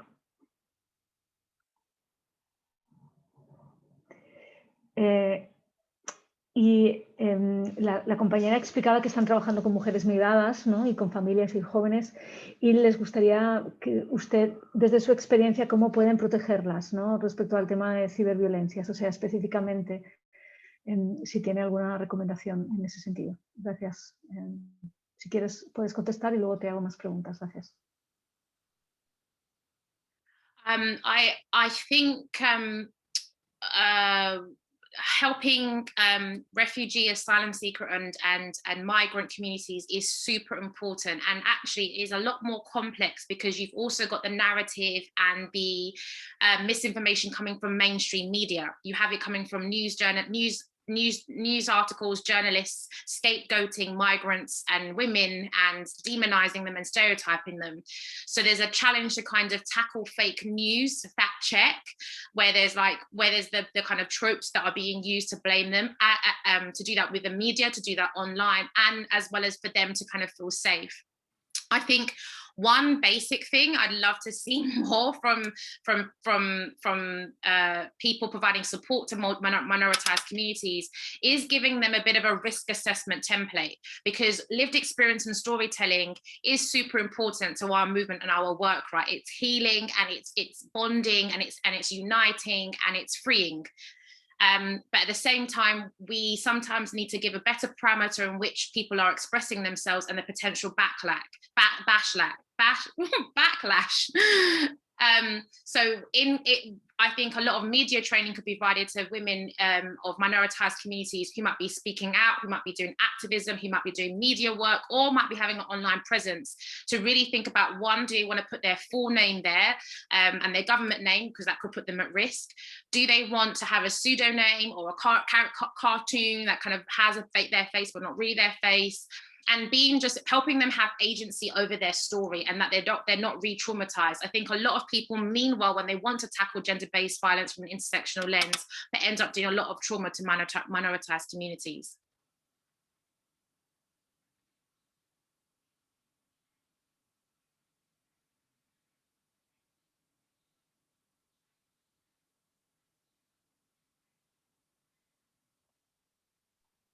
Bueno, I can answer the second question if that's helpful. I see it come through. Sí, la estás, efectivamente. Well, how do I see it interacting? I don't, unfortunately, because on the same day that the Online Harms Bill was announced, so was the Digital Service Act and the digital, and there's also at the same time of a consultation on the Online Harms Bill, there's been conversations around the digital market. And this is all with the backdrop of MPs not understanding the area as well. So there's a lot of capacity building that we're having to do, a lot of briefings, a lot of kind of conversations and education to get them to understand the situation, to be able to properly hold tech companies to account. For those that don't know, the Online Harms White Paper is suggesting that Ofcom, who currently regulates our media outlets, will now regulate social media companies, and there's pros and cons of that. My concern is that the definition of harms and accountability will be too narrow in scope and therefore not enough, although the government is worried that the definition will then be too broad and then therefore not give enough to Ofcom to do in terms of regulation. Nevertheless, if you can remember one thing from me today, is obviously the public education and public health approach to online abuse, but it's the fact that 2021 needs to be the year of tech accountability. We've seen legislation being proposed in Germany, conversations in France. We saw what happened when Australia even dared to talk about some form of regulation. Whether you agreed with it or not, the idea that because we've decided to regulate tech companies the way we regulate alcohol, banking and finance, the law and pharmacy and medicine, the audacity for a state nation to help hold another for-profit company to account meant that they basically provided a very nuclear response to to that and shut down Facebook. And I think the year of tech accountability is now. What we saw in Capitol Hill in January, conversations at the G7 summit later this year, all have to be around tech accountability and making sure that there is intel being shared across community, cross countries. We see that happen for children. We see that happen for around sexual exploitation. And I think that is also on the rise due to online abuse and online harms. We need to see that same intel sharing when it comes to other forms of harm and centered gender-based violence in that regulation. Muchísimas gracias, Sylwia, por la respuesta y también gracias porque sabemos que tienes que marchar. Gracias por compartir tu experiencia y la experiencia tan valiosa de tu organización. Vamos a seguir con Yelena de la organización Antina. Ella es una activista por los derechos de las mujeres y ha dedicado su trabajo a brindar apoyo directo y asistencia a lo largo de tiempo a mujeres, niñas y niños, víctimas de personas también, víctimas de la trata de personas y de la violencia de género. Ella es la responsable del programa en Antina, que es una organización con sede en Belgrado que trabaja para brindar mecanismos de apoyo sostenible para grupos especialmente vulnerables y sobre todo en especial a víctimas de la trata de personas.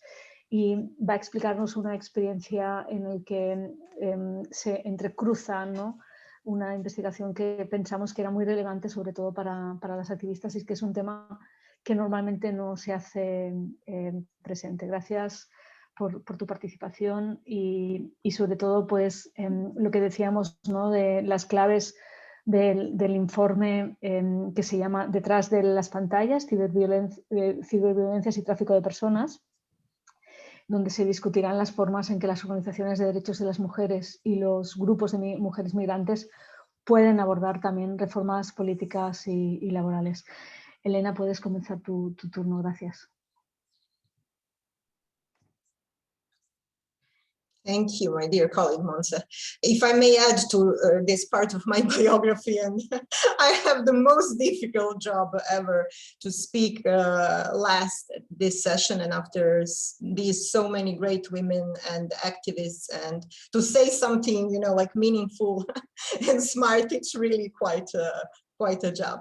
But I will try to be really short and to explain the position. As you know, I'm coming from Serbia, a country that's not a member of the EU. So our position is a bit different in regards to the name of this session, and it's concerning the online gender-based violence through EU laws. So our position as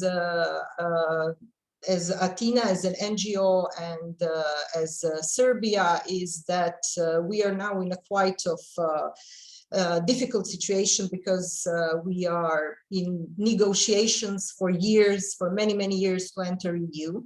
So we think it's this question of digital violence is also connected in a larger extent to that, because we need really not to waste no more time. As maybe you are aware or not, the negotiations they're not formally stopped, but there are some intentions to be so. So we are very eager to see, will EU, you know, like at some point not give up on us, or that we will not give up on this negotiation, because it's really important. The question of violence against women, the question of migration, which is a concern to Serbia a lot, because as you know, we have still a huge number of people coming to Serbia for many reasons. Also, it's a political issue, it's an economic issue, it's a geographical issue before entering the EU countries. So for Serbia, it's very important to be a part of these kind of debates, even if we are even if we are not the members of EU. It's also important because these two chapters, 23 and 24, which are connected to the justice, freedom, security, and all the questions that are tackling these questions that we are talking about today. So as we are all now still in COVID pandemic situation, there are many, I would say maybe like weird things that happen. For example, if you watch like official statistics, you can see in our country that officially the government is reporting that the numbers of cases of violence decreased because of many reasons. So NGOs, of course, had the intention to go deeper into details why that is happening, maybe because, of course, of the pandemic and the closure down and institutions having, you know, like all kinds of health interventions and other issues in mind. But as we gathered in Athena and working for so many years with victims of human trafficking, we would say that they were not sure that they will receive support. And this is what was stated also on many occasions. So we have to have that in mind. But also, you know, living in the country which is not a rich country, if I may just say it like that, there is a huge digital gap. So there were some thoughts about, you know, how the online violence will affect Serbia in this particular period of time in Corona. So we in Athena had an intention to interview women who are part of our program. And as you will see, that the name is behind the screens. You can find it on our website. I will share it later on. The number of women that participated, it's like huge, because it's like 1/3 of the victims, the official number of victims that were identified in Serbia in the last several years, in the last 5 years. So it's representative, the sample is representative. I would say that this kind of research wasn't, I'm following the subject, wasn't done in this particular way. So I would say that it's very important to have that in mind.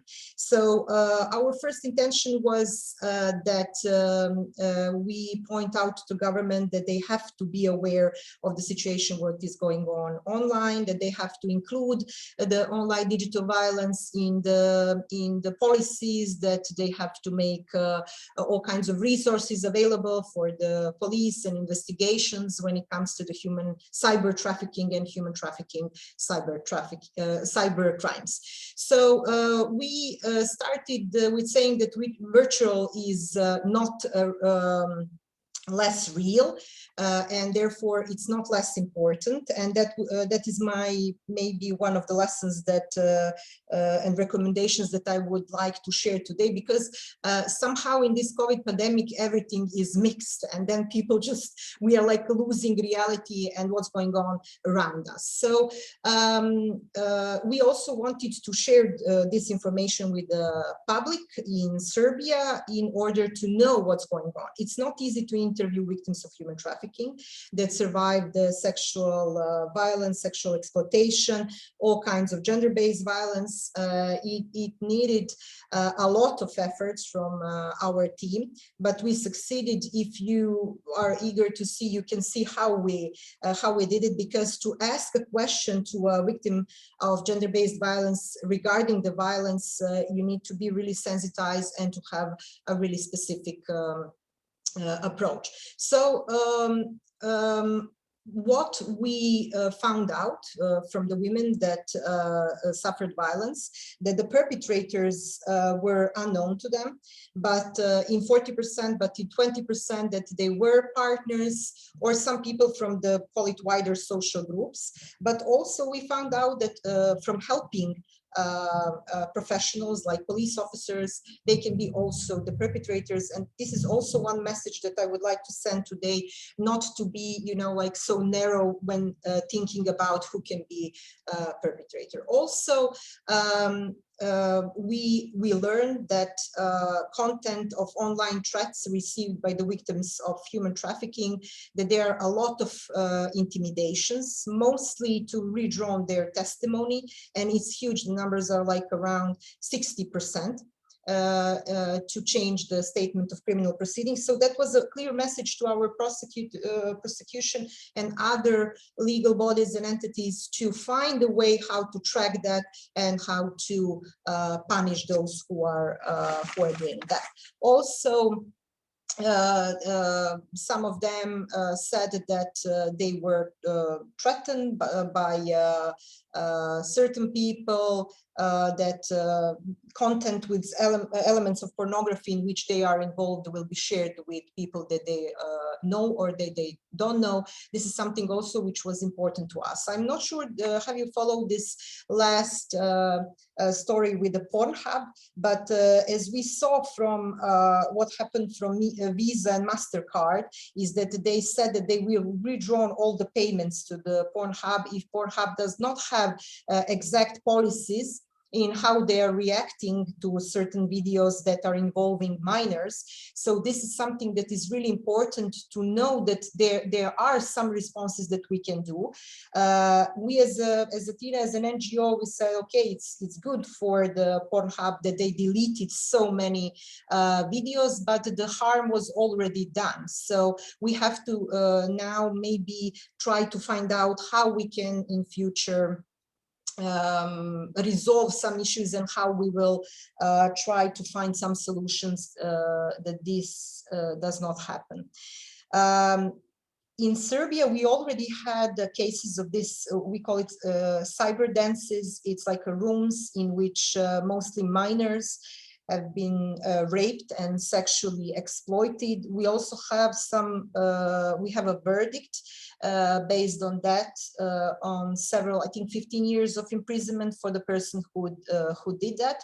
So we also pointed out to the institutions to dig more and to try to find out what's going on in this area of cyber trafficking as a new form, let's call it like that, a new form of a violence that's ongoing. So you will see also for the recruitment and exploitation, you can see in here that the numbers are also large, how many girls are recruited via internet and how many of them later on were exploited via internet. So because we don't have so much time now, I will try to just give you maybe these lessons learned. I put in here something like fear of use of information and communication technology. You know, like we are discussing invisible people, invisible women, you know, like migrants are in Serbia, they're invisible. They don't live with us, they live behind us, you know, like yesterday one of our politicians said that Serbia will not be a parking lot for migrants in here. So this means that we are not counting them as persons, as humans.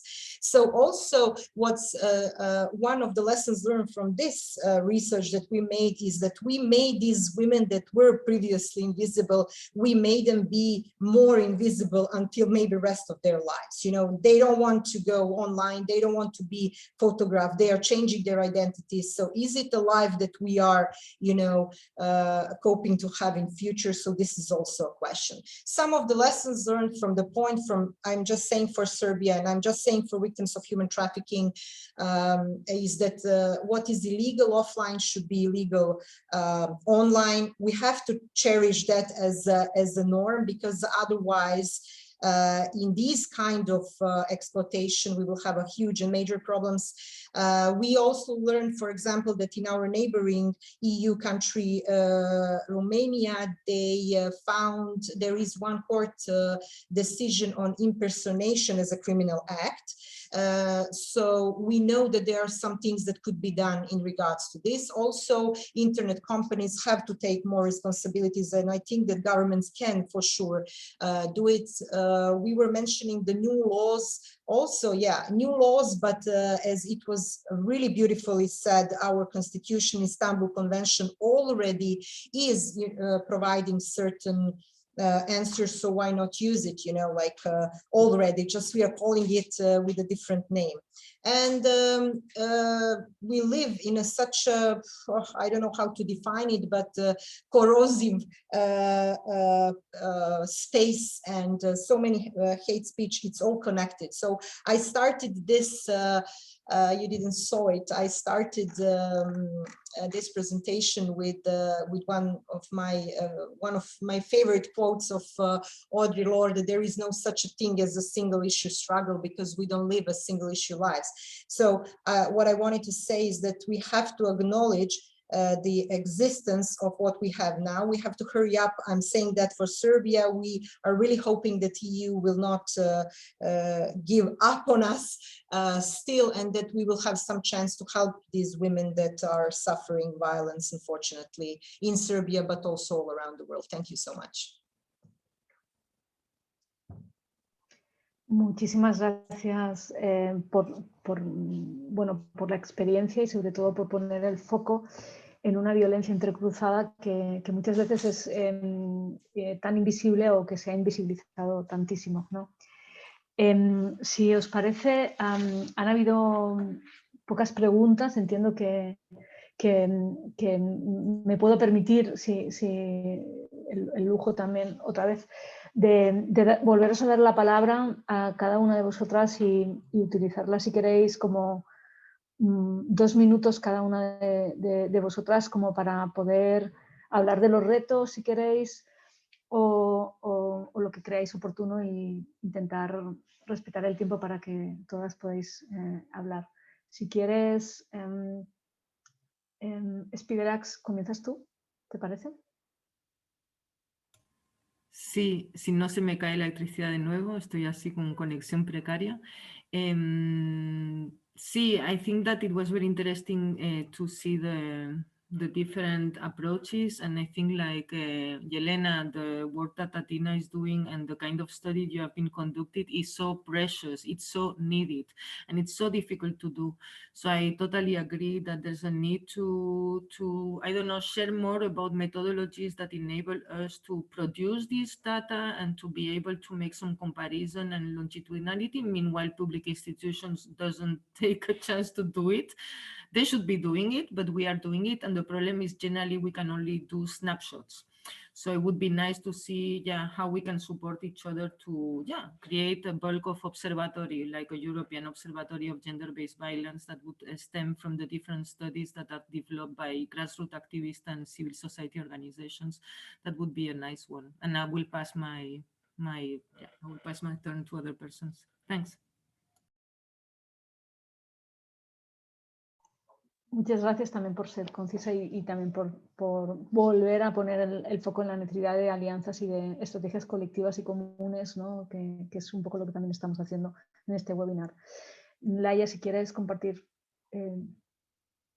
tu experiencia o tus breves reflexiones finales. Gracias. Yo voy a aprovechar este par de minutos para dar las gracias a todo el trabajo colectivo que estáis compartiendo y lanzar un par de últimas reflexiones, porque mientras estamos hablando de este vacío o esta precariedad de marco regulatorio y esta ausencia de estudios, ¿no?, públicos, surgen otras iniciativas que están ocupando el espacio. Por ejemplo, una de las diferencias que va a marcar los derechos de las mujeres en Europa es que están saliendo iniciativas privadas mediante, ¿no?, precio, para eliminar contenidos de la red, y esto va a hacer que solo algunas mujeres puedan acceder a tener su reputación, su identidad, su bienestar protegida en línea. Y tenemos que reflexionar, ¿no?, sobre este marco. Y para terminar, así como en nuevas infraestructuras, ¿no?, vuelvo a poner el ejemplo de la inteligencia artificial, se está ya comentando en este proceso regulatorio nuevo el hecho de la seguridad por diseño, security by design. Las plataformas intermediarias de Internet tienen posibilidades económicas y técnicas de incrementar mucho las prestaciones de seguridad. Es decir, incrementar estas prestaciones en su responsabilidad corporativa, incrementar el empoderamiento en conocimiento de la cultura de seguridad digital de las mujeres es una prioridad, mientras los marcos regulatorios no puedan ofrecer estas respuestas adecuadas. Y la última mención, porque sé que he dicho que tendría solo un minuto. Creo que una de las problemáticas que tenemos es que no compartimos espacios. Las activistas desarrollan sus conocimientos y sus experiencias en un lado, las experiencias regulatorias en otras, institucionales, el ámbito educativo, sanitario, y no encontramos espacios. Lo digo porque, por ejemplo, más allá de la violencia de género, en otros espacios, como es el de la protección contra el maltrato y la tortura, estamos ya trabajando también en la cibertortura y por lo tanto muchas experiencias que si se pudieran conectar de alguna manera darían muchos frutos. Gracias. Muchísimas gracias, Laia, también por ofrecernos ese reto importante de poder compartir espacios. Este webinar era uno de sus objetivos, ¿no? El compartir y ver luego después, posteriormente, cómo vamos a poder sostener, pues a lo mejor este inicio, ¿no? de una larga trayectoria. Y Elena, si quieres apuntar algún elemento más, tienes tu tiempo también. Gracias.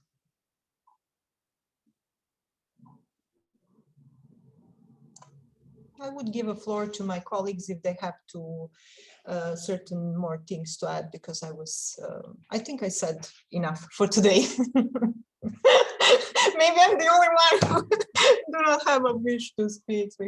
I'm just joking. It's just, I think I sent already the message, and I would maybe underline what my colleague also said about the accountability. So it's like a concern of us all, and for sure, I think that we should keep in mind that online sphere was actually designed not to produce any inequalities, but then at the end it just produced many inequalities in many different ways that we mentioned today. So because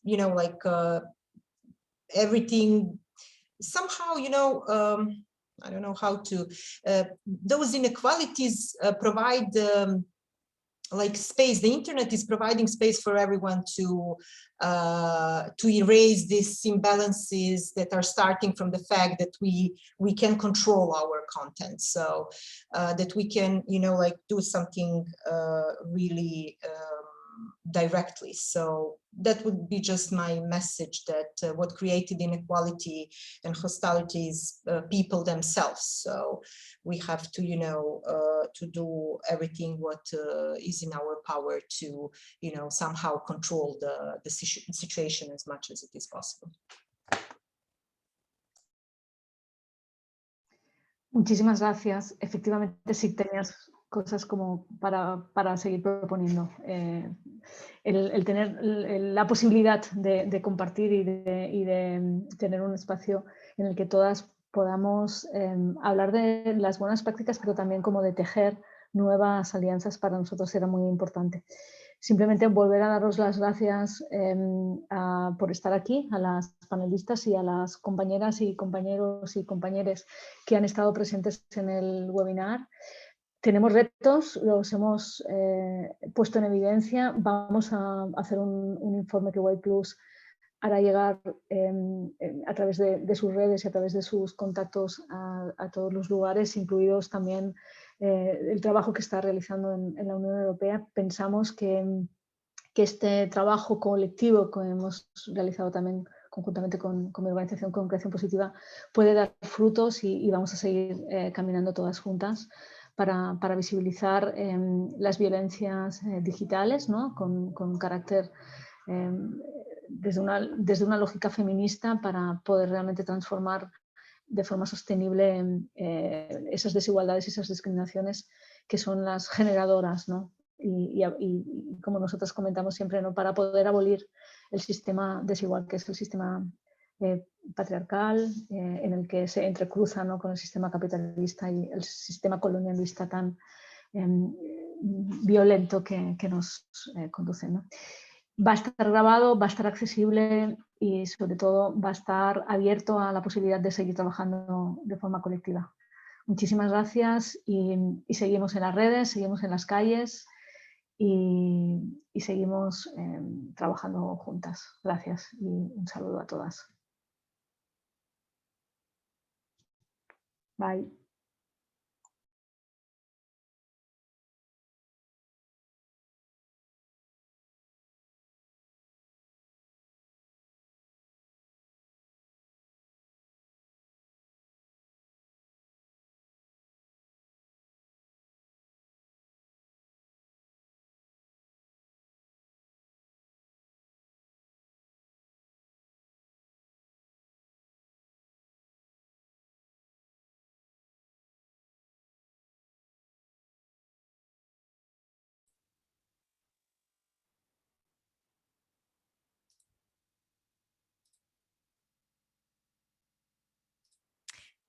Thank you, Monse and Laura. I'll be in touch with you very soon.